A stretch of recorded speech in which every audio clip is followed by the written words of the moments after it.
De retour d'un voyage d'affaires de 2 semaines, j'ai trouvé mon appartement vide.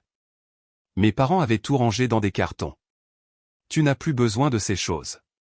Nous avons choisi une meilleure vie pour toi, a déclaré mon père.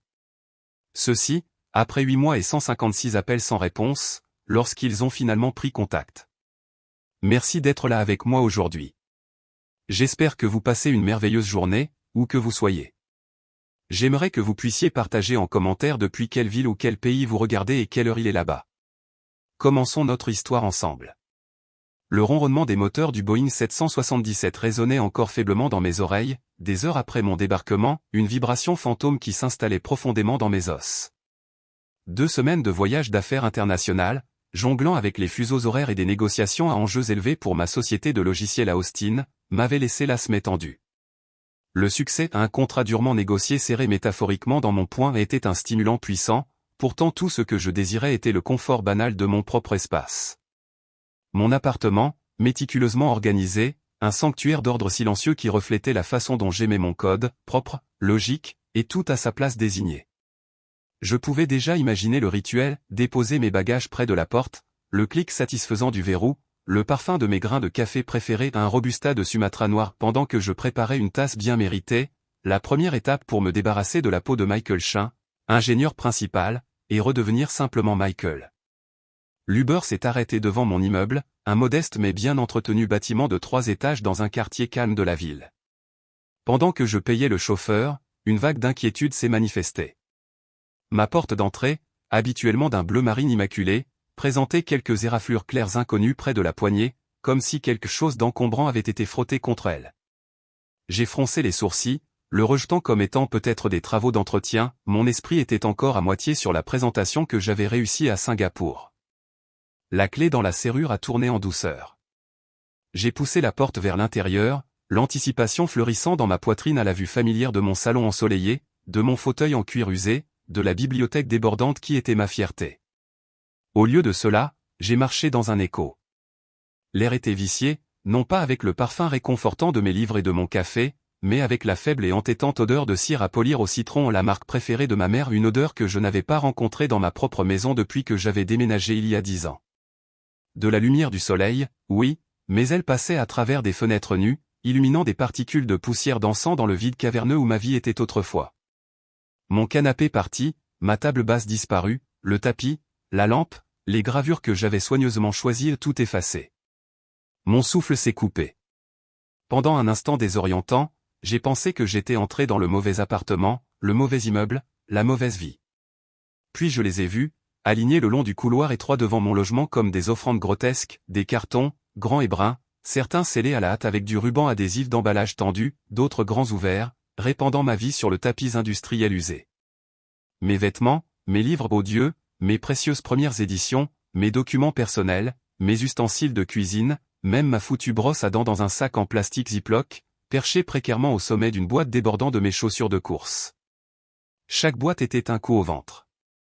L'odeur bon marché et légèrement humide du carton a rempli mes narines, un sentiment de déplacement et de violation. Ma poitrine s'est serrée comme si quelqu'un avait enroulé du fil barbelé autour de mes poumons. Ce n'était pas une erreur, c'était une expulsion, une démolition. Monsieur Ramirez, le concierge de l'immeuble, un homme âgé et gentil aux yeux fatigués, est sorti de la cage d'escalier, son expression étant un mélange de pitié et d'appréhension. Il portait un seau et une serpillière, ses compagnons habituels de l'après-midi. « Michael » a-t-il dit, sa voix basse. « Vous êtes de retour. » Monsieur Ramirez. Qu'est-il arrivé? Ma propre voix était un murmure étranglé. Il a déplacé son poids, évitant mon regard pendant un instant. « Vos parents, Michael. Ils étaient là il y a quelques jours avec des déménageurs. » Il a fait un geste vague avec une main calleuse. « Ils ont dit que vous déménagiez, que tout était arrangé avec vous. Ils avaient une clé et tout. » Une clé. La clé de secours que je leur avais donnée il y a des années pour les urgences. Une vague de terreur glaciale m'a envahi, si froide qu'elle brûlait. Une urgence? Ils ont appelé ça ce démantèlement brutal de mon existence, mon indépendance soigneusement construite, rangée comme des encombrements indésirables, une urgence? Le trajet jusqu'à la maison de mes parents à Houston a été un flou de 2 heures de fureur froide et d'une incroyable incrédulité. Les panneaux routiers n'étaient que des flous verts sur un ciel grisâtre, chaque mile rejouait une décennie de mépris, de leur rejet subtil et moins subtil de ma carrière. Ce n'est pas une vraie entreprise, Michael. Tu ne fais que jouer avec des ordinateurs, leur refrain constant. Que je devrais être plus près de chez moi, travailler dans l'entreprise familiale. Pendant des années, j'avais envoyé diligemment une partie importante de mes revenus à la maison, les soutenant cette entreprise de fourniture de restaurants vague et perpétuellement en difficulté que mon frère aîné, Léo, supposément gérait. J'avais renoncé aux vacances, retardé les investissements, tout pour être le bon fils. Et pourquoi? Pour ça? Leur maison, celle où j'avais grandi, avait exactement le même aspect, pelouse soignée, rosier dont ma mère s'occupait, la lourde porte d'entrée en chêne. Mais alors que je claquais la portière de ma voiture, la maison où j'avais grandi est soudainement devenue étrangère. Chaque photo de famille que je connaissais était accrochée à ces murs comme une accusation. Je les ai trouvées dans le salon, une scène d'une normalité si déconcertante que mon estomac s'est rétracté. Mon père, Monsieur Chin, était absorbé par un tournoi de golf sur le téléviseur surdimensionné, un verre de thé glacé transpirant sur le dessous de verre à côté de lui. Ma mère tricotait, le clic rythmique de ses aiguilles était le seul son à part les tons feutrés des commentateurs sportifs. Et là, allongé sur le canapé fleuri comme s'il était le propriétaire des lieux, ce qu'il était probablement dans son esprit, se trouvait Léo, un sourire narquois jouant sur ses lèvres alors qu'il faisait défiler son téléphone. Certaines de mes boîtes, j'ai remarqué avec une nouvelle vague de nausées, étaient déjà empilées dans leur garage, visibles à travers la porte de communication. Qu'avez-vous fait? Les mots se sont déchirés de ma gorge, crus et plus forts que je ne l'avais prévu. Mon père a coupé le son de la télévision, ses mouvements étaient tranquilles, son expression était celle d'une surprise légère, comme si je n'étais qu'en train d'interrompre ses loisirs de l'après-midi. Michael, tu es enfin rentré à la maison.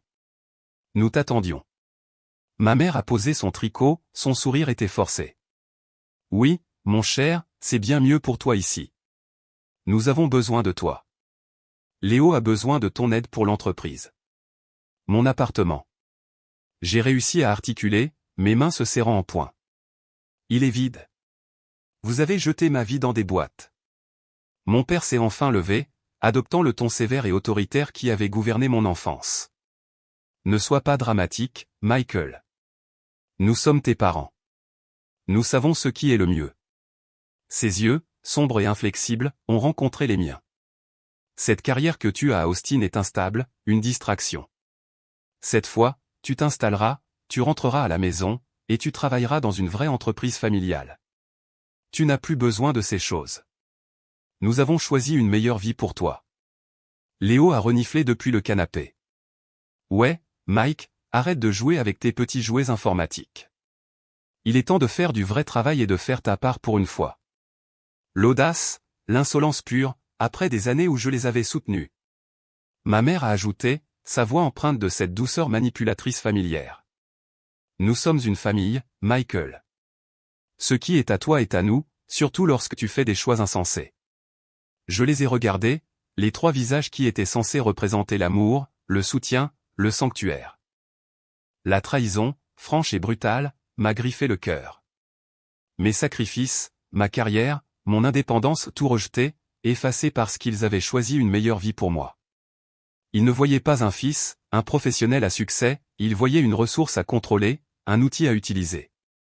Je veux ma clé en retour, ai-je dit, ma voix tremblant d'une rage que je me permettais rarement de ressentir. Et je veux mes affaires maintenant. L'expression de mon père s'est durcie davantage. Tu pourras trier tes affaires une fois que tu seras installé dans ta vieille chambre. Elles sont parfaitement en sécurité ici. Sa vieille chambre. Comme si les 10 dernières années de ma vie, toute mon existence adulte, avaient été un détour temporaire. C'est pour ton propre bien, Michael, a-t-il ajouté, sa voix étant un écho effrayant de 1000 leçons d'enfance. Je n'ai pas pu respirer une seconde de plus dans cette maison. Je me suis retourné et je suis sorti, leur déclaration, leur conviction absolue en leur propre droiture, me poursuivant dans l'air humide de Houston. Je me suis enregistré dans une chambre d'hôtel stérile, les murs beiges impersonnels étant un reflet exact du vide qu'ils avaient creusé en moi. Ma vie réduite à du carton.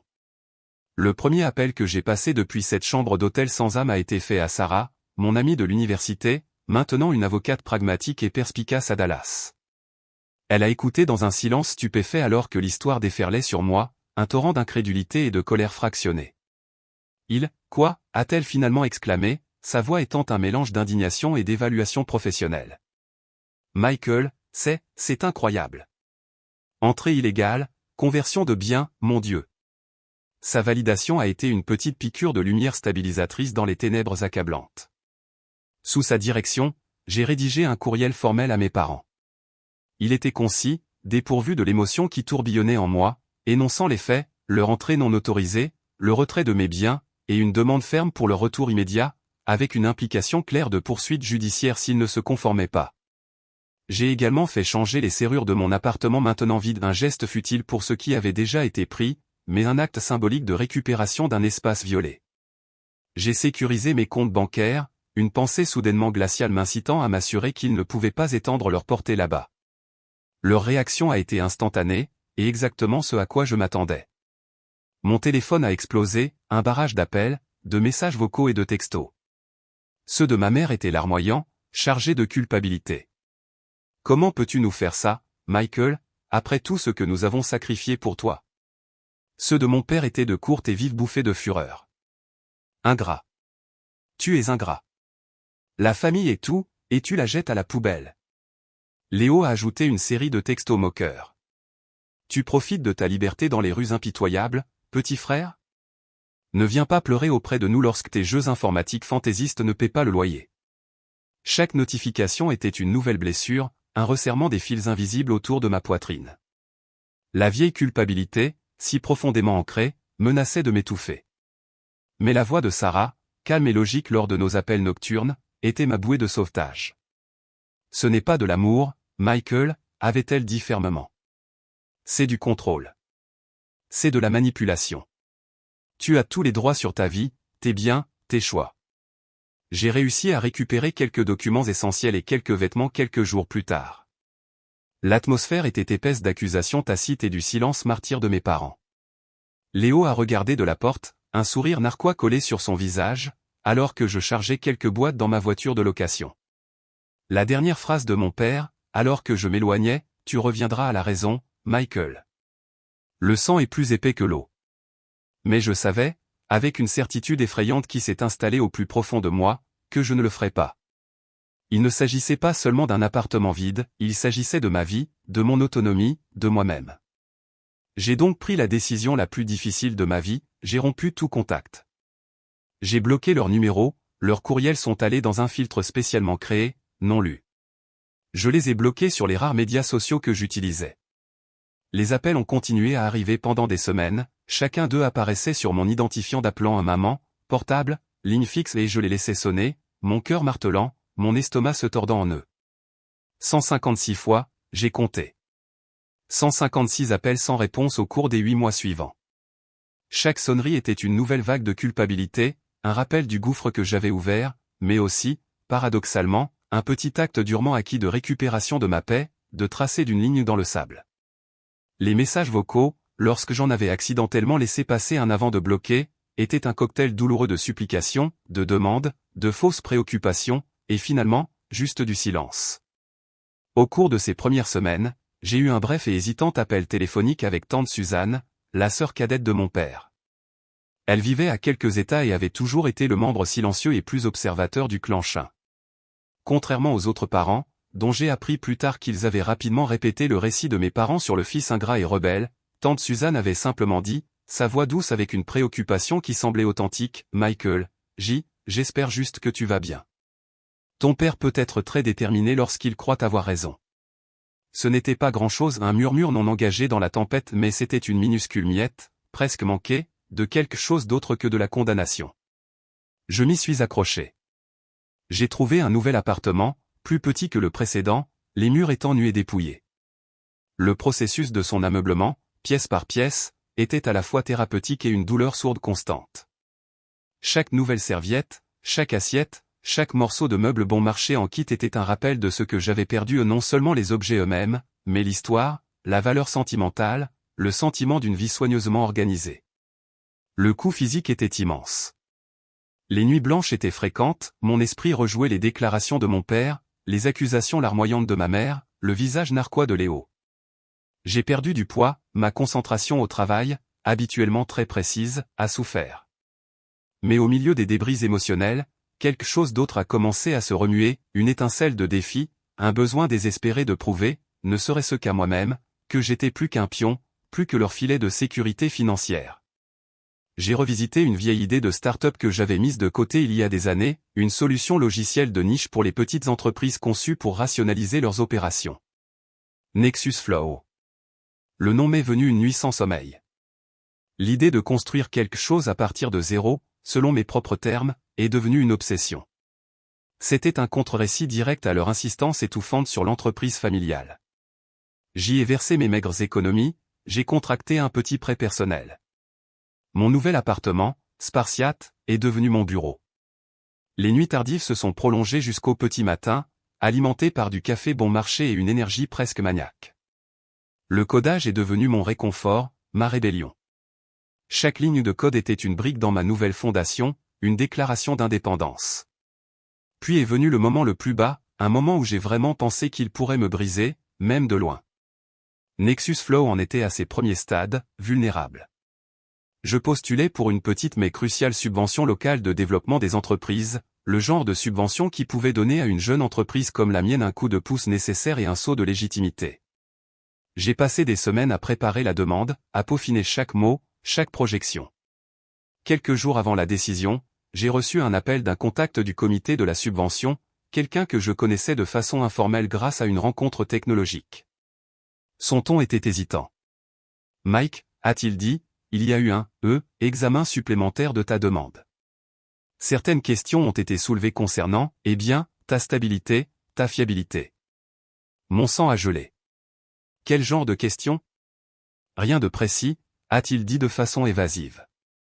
Juste du bruit de fond, des rumeurs. Il n'a pas fallu un génie pour comprendre la source. Léo. Il devait avoir entendu parler de ma demande de subvention par le biais du bouche-à-oreille familial. Les nouvelles, surtout les mauvaises nouvelles ou les échecs potentiels de ma part voyageaient toujours rapidement. J'ai confirmé plus tard qu'il avait subtilement empoisonné le puits, en contactant une connaissance éloignée du comité, en répandant des insinuations voilées mais préjudiciables sur mon manque de fiabilité, mon caractère volage, en jouant sur le récit du fils qui a abandonné sa famille dans le besoin. Il n'avait pas besoin de crier, un murmure à l'oreille droite suffisait. Ce soir-là, j'étais assis seul dans mon appartement encore inconnu, la lettre de rejet de la subvention et elle est finalement arrivée, polie mais ferme sur la table bon marché en aggloméré devant moi. J'ai regardé une vieille photo de famille sur la galerie de mon téléphone, une photo d'une époque plus heureuse ou du moins c'est ce que je croyais. Mes parents souriants, un Léo plus jeune et plus naïf, et moi souriant, sans méfiance. Mes doigts tremblaient si fort que j'ai fait tomber mon téléphone, l'écran se fissurant contre le sol en linoléum. Une vague de désespoir accablant m'a envahi. J'avais l'impression qu'il pouvait encore tendre la main, encore me faire tomber, peu importe jusqu'où je courais. J'ai regardé la photo de famille où j'avais été coupé pas littéralement de cette photo, mais de leur définition de ce qui est acceptable, de ce qui est digne. J'ai failli abandonner. Puis quelque chose s'est brisé, pas moi, ma patience, ma volonté d'être leur victime. Un autre type de feu s'est enflammé dans mon ventre, non pas la lente combustion du ressentiment, mais le brasier ardent de la colère juste. Ils voulaient me briser, ils voulaient me voir échouer. Je ne leur donnerai pas satisfaction. J'ai pris mon téléphone, l'écran fissuré étant une toile d'araignée sur nos visages souriants. J'ai supprimé la photo. J'ai pris mon ordinateur portable, et j'ai travaillé. J'ai travaillé avec une férocité que je ne pensais pas posséder. Si une porte se fermait, j'en construirais une autre. Nexus Flow ne survivrait pas seulement, elle prospérerait. Elle le devait. 8 mois. 8 mois de travail acharné, de reconstruction non pas seulement d'une vie, mais d'une identité séparée et distincte de celle que ma famille avait tenté de m'imposer. Nexus Flow, contre toute attente et malgré la tentative de sabotage précédente de Léo, non seulement avait survécu, mais commençait à gagner une réelle traction. J'avais réussi à obtenir un autre tour de financement initial plus petit auprès d'un investisseur providentiel qui croyait en ma vision, et non en mes relations familiales. Nous avions une poignée de clients payants, un écho positif dans la scène technologique locale, et je cherchais même à embaucher mon premier employé. Le silence de ma famille était devenu une sorte de ronronnement de fond étrange, un vide avec lequel j'apprenais lentement à vivre. Puis la lettre recommandée est arrivée, une enveloppe épaisse de couleur crème, l'insigne d'un cabinet d'avocats de Houston en relief dans le coin. Mon estomac s'est effondré. Je savais, avant même de l'ouvrir, que le silence allait être brisé. Simultanément, comme sur commande, mon téléphone a sonné à un numéro inconnu de Houston. J'ai failli l'ignorer, ma main planant encore sur la lettre inquiétante, mais quelque chose m'a poussé à répondre. Michael, c'était la voix de mon père, tendue mais toujours imprégnée de cette autorité inébranlable que je connaissais si bien. Nous devons parler. Il s'agit de ta nouvelle aventure. Mon cœur battait contre mes côtes. Nexus Flow. Qu'est-ce que c'est? Ne sois pas naïf, Michael, dit-il, la voix dure. Nous avons des intérêts là-dedans ou des intérêts. Les mots restèrent suspendus dans l'air, absurdes et glaçants. Des intérêts? De quoi parlez-vous? C'est ma société. Je l'ai construite de rien. Son soupir était lourd d'une déception feinte. Toutes ces années où nous avons soutenu tes études, tes dépenses de subsistance lorsque tu commençais, c'était un investissement, Michael. Un investissement en toi, et par extension, en ce que tu construis. Son frère, Léo, a trouvé le billet à ordre que j'avais signé. Tu t'en souviens, n'est-ce pas? La lettre, lorsque je l'ai finalement déchirée avec des doigts tremblants, reflétait ces paroles, mais avec le langage froid et formel de la loi. Elle décrivait leurs revendications. Mes parents, M et Madame Chin, affirmaient une revendication financière importante sur Nexus Flow, citant d'importantes contributions financières passées à mon développement professionnel et à mes débuts de carrière, et faisant allusion à un accord familial contraignant. Ils ont exigé une réunion immédiate pour discuter de leur part équitable légitime. Le billet à ordre, un vague souvenir a ressurgi, flou et inconfortable. Il y a des années, alors que j'étais en dernière année de fac, il y avait eu un manque à gagner soudain et inattendu pour les frais de scolarité. Mes parents avaient initialement refusé de le couvrir, créant une crise. Après des semaines de pressions angoissantes et de leurs prédictions terribles de ma ruine académique, mon père avait à contre-cœur accepté de me prêter l'argent, mais seulement si je signais un document qu'il avait rédigé. Il a ignoré ma demande d'une copie, disant que c'était juste une formalité pour les archives familiales, un moyen de garder les choses en ordre. J'étais jeune, désespéré et assez naïf pour le croire, pour signer le document aux termes vagues qui parlaient de rembourser une somme pour de futures entreprises et soutiens. J'avais été trop soulagé pour le remettre en question à l'époque. Maintenant, cette erreur de jeunesse, cet acte de gratitude forcée, était utilisé comme une arme. Léo, il s'est avéré, ne l'avait pas seulement trouvé alors que Nexus Flow commençait à montrer des signes de succès réels ou des nouvelles qui, bien sûr, lui étaient parvenues. Son envie et son désespoir semblaient s'être déchaînés. L'entreprise familiale de fourniture pour restaurants, je le saurais bientôt, n'était pas seulement en difficulté, elle était en train de couler activement, en grande partie en raison de la mauvaise gestion chronique de Léo et de son refus de s'adapter à un marché en évolution, une vérité qu'il avait soigneusement cachée à nos parents, blâmant tout sur l'économie ou la concurrence déloyale. Voyant mon succès croissant, il avait cherché frénétiquement tout levier, tout moyen d'accrocher son chariot défaillant à mon étoile montante. Il avait déterré ce vieux billet, avec l'habileté manipulatrice dont il avait toujours fait preuve, avait convaincu notre père, et par lui notre mère, que c'était leur ticket d'or, leur droit légal à une partie de mon succès durement gagné. Il ne cherchait pas seulement une aide, il cherchait une prise de contrôle hostile, un moyen d'être considéré comme le sauveur de la famille en utilisant mon travail. J'ai immédiatement appelé Sarah. Sa réaction a été une explosion de fureur maîtrisée. C'est absolument scandaleux, Michael. C'est plus que prédateur. Ce billet, s'il est aussi vague que vous vous en souvenez, est signé sous la contrainte alors que vous étiez essentiellement un enfant, sans conseil juridique indépendant ou même une copie qui vous a été fournie, et sur un terrain incroyablement instable. Ça pue le soufre. Quelques jours plus tard, nous étions en conférence téléphonique, mes parents, un Léo visiblement arrogant et suffisant, leur avocat habile de Houston, moi et Sarah. Sa voix était calme mais irradiait une détermination d'acier.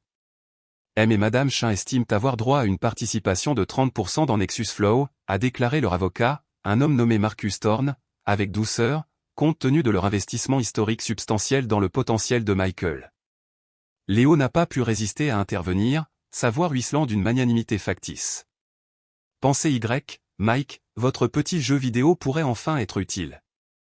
Il pourrait s'intégrer parfaitement aux fournitures de restaurants Chin & Son. Nous pourrions vraiment redresser la situation ensemble. L'audace était à couper le souffle. Ils voulaient détruire ma société, ma création, pour renflouer leur relique défaillante ou une entreprise que Léo lui-même avait menée à la ruine. C'était leur vie meilleure pour moi, être leur mule financière, leur esclave technologique. Ma réponse est non, ai-je dit, ma voix étonnamment stable malgré les tremblements dans mes mains. Nexus Flow n'est pas à vendre, et ce n'est certainement pas à vous de la revendiquer. Les contributions dont vous parlez étaient soit des cadeaux, soit ce que n'importe quel parent pourrait fournir pour les études de son enfant ou des fonds que j'ai largement remboursés grâce à des années de soutien financier direct envers vos US. Ce billet a été signé sous la contrainte et n'a aucun sens. Est-ce ce que la famille signifie pour vous, ai-je murmuré, les mots s'échappant avant que je puisse les arrêter, ma voix se brisant sur la dernière syllabe. Ce fut un moment de vulnérabilité brute, un éclair de la profonde blessure qui résonnait encore sous la colère et la résolution. La voix de mon père est revenue, froide et dure. La famille, c'est se soutenir mutuellement, Michael. Quelque chose que tu as clairement oublié. On se verra au tribunal. Ils ont menacé de poursuites judiciaires, de diffamation publique. On dira à tout le monde comment tu as abandonné ta famille, comment tu as volé notre investissement. Ma mère a pleuré, sa voix montant hystériquement sur commande.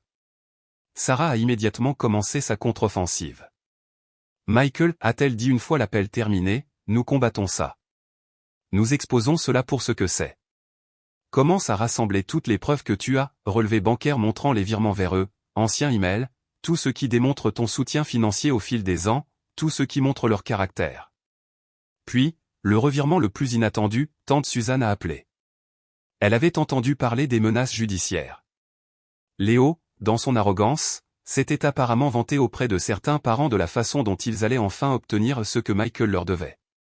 La voix de tante Suzanne, lorsqu'elle m'a parlé, tremblait d'une fureur silencieuse que je ne lui avais jamais entendue auparavant.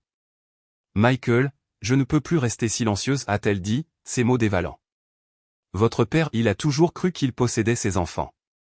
Ses décisions étaient la loi. Et Léo? Léo a toujours voulu ce que les autres avaient, mais il n'a jamais voulu faire le travail. Il a ruiné cette entreprise pendant des années, mentant à vos parents à ce sujet. Cette revendication sur votre société, c'est méprisable. Puis elle a lâché les bombes. J'ai quelques emails, Michael, a-t-elle dit, sa voix s'abaissant. Une cousine éloignée, Jenny, a travaillé pour l'entreprise familiale pendant quelques mois l'année dernière. Elle avait accès à un ancien ordinateur partagé.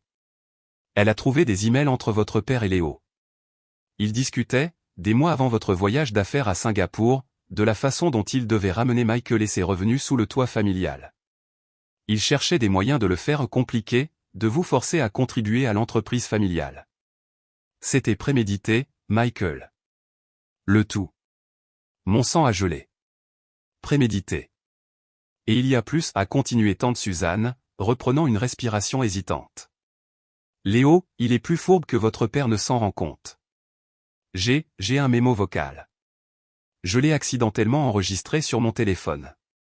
C'était quelques mois après que tu aies rompu le contact. J'étais allé chez eux, et Léo était paniqué, se disputant avec votre père dans la cuisine. Il admettait à quel point les choses étaient vraiment mauvaises chez Chin et Son, qu'elle était sur le point de s'effondrer. Il criait presque à votre père que l'utilisation de ce vieux billet à ordre contre vous, vous poursuivre en justice si nécessaire, était leur seul moyen de s'en sortir, leur seule chance de sauver la face et l'entreprise. Email. Un mémo vocal. Des preuves irréfutables de leur intention calculée, de la tromperie de Léo, non seulement envers moi, mais aussi envers ses propres parents concernant le véritable état de ses échecs. Monsieur Ramirez, mon ancien concierge, a également facilement accepté de fournir une déclaration formelle et notariée sur le comportement de mes parents et leurs fausses affirmations selon lesquelles mon déménagement était préarrangé lorsqu'ils avaient vidé mon appartement. Sarah était presque folle de joie quand je le lui ai dit. C'est ça, Michael. C'est la balle d'argent. Ce n'est pas seulement une défense, c'est une offense. Cela montre un schéma clair de manipulation, de mauvaise foi et de conspiration frauduleuse. Leur dossier est basé sur des mensonges, et nous pouvons le prouver. L'affrontement allait prendre un tournant très différent. Le gibier allait devenir le chasseur. Armée des preuves explosives de tante Suzanne et de la déclaration accablante de monsieur Ramirez, Sarah a rédigé une réponse à Marcus Thorne qui ressemblait moins à un mémoire juridique qu'à une torpille soigneusement visée. Elle détaillait nos contre-récriminations, violation de la vie privée, conversion de biens, infliction intentionnelle de détresse émotionnelle et, plus accablante, tentative de fraude et de conspiration, appuyée par des résumés des échanges de mails entre mon père et Léo et les points critiques du mémo vocal. Pour la protection de tante Suzanne, Sarah l'a qualifié de membre de la famille préoccupée ayant des connaissances directes et des preuves contemporaines. Le message était sans équivoque, abandonnez votre procès sans fondement et cessez toutes les actions diffamatoires, ou faites face à une contre-poursuite qui exposera leur duplicité dans des détails publics douloureux. La demande de votre client n'est pas seulement frivole, Monsieur Thorne avait déclaré Sarah avec une précision glaciale lors d'un appel de suivi. Elle est fondée sur la tromperie et la manipulation, avec des preuves claires de mauvaise foi préméditée de la part de Monsieur Chin et de son fils, Léo. Nous sommes prêts à rendre publiques toutes ces preuves s'ils persistent. Les dommages à leur réputation et à la position déjà précaire de Chin et Son seraient catastrophiques. Le silence de leur côté cette fois n'était pas le silence du dédain, mais le silence stupéfait des acculés. Pendant une semaine, nous n'avons rien entendu. Puis, un Marcus Thorne mortifié a appelé Sarah. Ses clients étaient prêts à discuter d'un règlement. Les négociations ont été rapides et brutales, menées entièrement par nos avocats. Il n'y a eu aucune confrontation en face à face, aucune confession dramatique en salle d'audience, juste la dure réalité de l'influence juridique. Mes parents et Léo, confrontés à des preuves irréfutables qui non seulement les humilieraient au sein de leur communauté, mais attireraient également une attention indésirable sur leurs pratiques commerciales, n'avaient d'autre choix que de plier. Ils ont signé l'accord. Toutes les réclamations contre moi et Nexus Flow ont été irrévocablement abandonnées. Ils ont accepté une ordonnance juridiquement contraignante pour cesser tout contact, direct ou indirect, et pour s'abstenir de toute déclaration diffamatoire. Mes biens restants, ceux qui n'avaient pas été perdus ou endommagés au-delà de toute réparation, devaient être restitués dans les 48 heures. J'ai reçu un règlement financier modeste, suffisant pour couvrir les honoraires de Sarah et en laisser un peu plus, que j'ai immédiatement donné à une association caritative soutenant les victimes de violences financières domestiques. L'argent n'a jamais été le but. La véritable victoire était ma liberté, la rupture de ces chaînes toxiques, la validation de ma position. Il n'y a eu aucune excuse, bien sûr. Lorsque Sarah a rapporté leur capitulation finale, elle a mentionné que mon père était resté stoïque mais visiblement vaincu. Ma mère, selon Thorne, avait pleuré à propos de la famille qui se brisait, s'accrochant toujours à son rôle de victime lésée. Et Léo ? Léo était apparemment incandescent de rage, sa tentative de dernière minute de sauver son orgueil et l'entreprise de ses parents grâce à mes efforts ayant été contrecarrés. Sa dernière réplique, filtrée par les avocats, était un amer « Tu le regretteras, Michael. Tu penses être tellement supérieur à nous. » C'était le grognement impuissant d'un tyran désarmé. Le retour de mes biens restants a été une affaire sombre. Des déménageurs engagés par leur avocat ont déposé quelques boîtes plus abîmées à ma porte. Les ouvrir ressemblait à fouiller dans les débris d'une vie passée, une tasse ébréchée, un souvenir d'enfance préféré, quelques livres tachés d'eau, leurs pages gondolées, quelques vêtements sentant faiblement les boules amides de mes parents. Chaque objet endommagé, chaque pièce manquante, était un dernier acte mesquin de ressentiment, un témoignage de leur incapacité à concéder avec grâce. Mais en regardant ces restes pathétiques, je n'ai ressenti ni colère, ni une étrange forme de pitié. Ils avaient essayé d'empaqueter ma vie dans des boîtes, mais ils n'ont pas pu enfermer mon esprit. Les choses les plus importantes que je possédais n'étaient jamais dans cet appartement. Dans les mois qui ont suivi, Nexus Flow a commencé à prendre véritablement son envol. Libéré de la menace juridique imminente et du poids émotionnel du conflit, j'ai consacré toute mon énergie à ma société. Nous avons lancé de nouvelles fonctionnalités, intégré de plus grands clients et même embauché 2 autres employés. J'ai découvert que j'étais un type de leader différent de ce que j'aurais pu être auparavant, plus empathique, peut-être, mais aussi farouchement protecteur de mon équipe et de notre vision commune, avec un engagement inébranlable envers les pratiques éthiques. Tante Suzanne est devenue une présence calme et constante dans ma vie. Nous nous sommes parlé régulièrement au téléphone. Nos conversations ne portaient jamais sur le drame, mais sur les livres, l'actualité, son jardin. C'était une connexion douce et peu exigeante, un aperçu de ce que pouvait ressentir une famille saine, un lien forgé dans la vérité et le respect mutuel. Mes amitiés, notamment avec Sarah, se sont approfondies. Elle avait été mon roc, mon champion, et notre lien était maintenant incassable. J'ai même recommencé à sortir timidement au plus prudent, plus attentif aux nuances du respect et de la réciprocité dans une relation. Je construisais ma famille choisie, une connexion honnête à la fois. La douleur de la trahison de ma famille n'a pas disparu du jour au lendemain. Elle s'est installée dans une douleur sourde, une cicatrice qui resterait probablement toujours, mais elle ne me définissait plus. Au lieu de cela, elle est devenue une partie de mon histoire, un témoignage de ma résilience. J'avais l'habitude de regarder nos vieilles photos de famille, ayant l'impression que la partie de moi qui rêvait différemment, qui aspirait à l'indépendance, avait été maladroitement recadrée pour s'adapter à leur cadre prédéterminé. Maintenant, je me suis rendu compte que je n'avais pas été recadré, j'avais simplement choisi de sortir d'une image qui était trop petite pour moi, et je peignais ma propre toile beaucoup plus grande, plus vibrante. De temps en temps, j'entendais des bribes de nouvelles sur ma famille par le bourdonnement lointain de la rumeur. Les fournitures de restaurants Chain et Son ont finalement, inévitablement, fait faillite. Léo, dépouillé de son autorité imméritée et forcé de faire face à ses propres insuffisances, aurait eu du mal à trouver son équilibre. Mes parents ont maintenu leur façade soigneusement construite au sein de leur communauté, mais j'ai senti que les chuchotements, les questions, persisteraient. J'ai ressenti une tristesse lointaine pour la vie qu'ils avaient choisie, pour les relations qu'ils avaient volontairement détruites dans leur quête de contrôle, mais aucun regret pour le chemin que j'avais emprunté. Ils avaient essayé de définir ma valeur par ce que je pouvais leur apporter, par la façon dont je m'intégrais à leur moule. J'ai dû apprendre à la définir moi-même par ce que je pouvais construire, par l'intégrité que je pouvais maintenir, par la paix que je pouvais cultiver dans mon propre cœur. Mon silence avait autrefois été leur permission, ma voix, lorsque je l'ai finalement trouvée, est devenue ma libération. Ils m'ont dit que leurs actions étaient pour une vie meilleure qu'ils avaient choisie pour moi. J'ai découvert, à travers la douleur et la persévérance, que la meilleure vie est celle que vous choisissez et construisez vous-même, même si, pendant un certain temps, vous devez poser les fondations entièrement et complètement seul. Il a fallu perdre ce que je pensais être ma famille pour me trouver vraiment moi-même. Ça vous fait réfléchir, n'est-ce pas? Comment définissez-vous la famille, et que se passe-t-il lorsque cette définition est soumise à l'épreuve ultime et angoissante? Si vous avez déjà été confronté à un carrefour similaire, sachez que vous n'êtes pas seul. Partager nos histoires, nos luttes et nos triomphes est la première étape pour les réécrire, pour récupérer nos propres récits. Quelles limites avez-vous dû construire pour protéger votre paix? Partagez votre parcours. Votre histoire compte.